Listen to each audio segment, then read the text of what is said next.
Sabay-sabay po nating basahin ang Aklat ng Mga Gawa, chapter 15, verses 22 to 41. Kaya't minabuti ng mga apostol, ng mga pinuno ng iglesia at ng buong iglesia na pumili ng ilan sa kanila upang suguin sa Antioquia, kasama ni na Pablo at Bernabe. Ang mga napili nila ay si Judas na tinatawag na Barsabas at si Silas na mga lalaking iginagalang ng mga kapatid. Ipinadala nila sa kanila ang sulat na ganito ang nilalaman. Kaming mga apostol at pinuno ng iglesia ay bumabati sa mga mananampalatayang hintil sa Antioquia, sa Syria at sa Sicilia.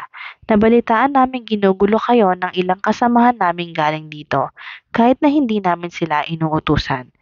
At binabagabag nila kayo sa pamamagitan ng kanilang itinuturo, kaya't napagkaisahan naming magpadala sa inyo ng mga sugo. Kasama sila ng ating minamahal na sina Bernabe at Pablo, mga taong hindi nag-atubiling itaya ang kanilang buhay sa paglilingkod sa ating Panginoong Hesukristo. Isinugo namin sa inyo sina Judas at Silas upang ipaliwanag ang sinasabi sa sulat na ito, sapagkat minabutin namin at ng Espiritu Santo na huwag kayong atangan ng iba pang pasanin maliban sa mga bagay na talagang kailangan. Huwag kayong kakain ng anumang inihandog sa mga Diyos-Diyosan, ng dugo at ng hayop na binigti. Huwag kayong makikiapid. Layuan ninyo ang mga iyan at mapapabuti kayo. Paalam. At pinalakad nila ang mga sugo.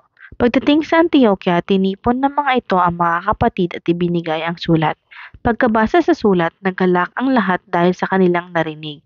Sina Judas at Silas na mga propeta rin ay maraming itinuro sa mga kapatid na nakapagpalakas ng kanilang loob at nakapagpatibay ng kanilang pananampalataya. Ang dalawa ay tumigil doon ng kaunting panahon. Pagkatapos, sila'y pinabalik na taglay ang pagbati ng mga kapatid para sa mga nagsugo sa kanila. Nanatili naman sina Pablo at Bernabe sa Antioquia at kasama ng marami pang iba.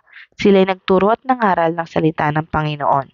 Makalipas ang ilang araw, sinabi ni Pablo kay Bernabe, balikan natin at dalawin ang mga kapatid sa mga bayan kung saan tayo nangaral ng salita ng Panginoon at tingnan natin kung ano ang kalagayan nila.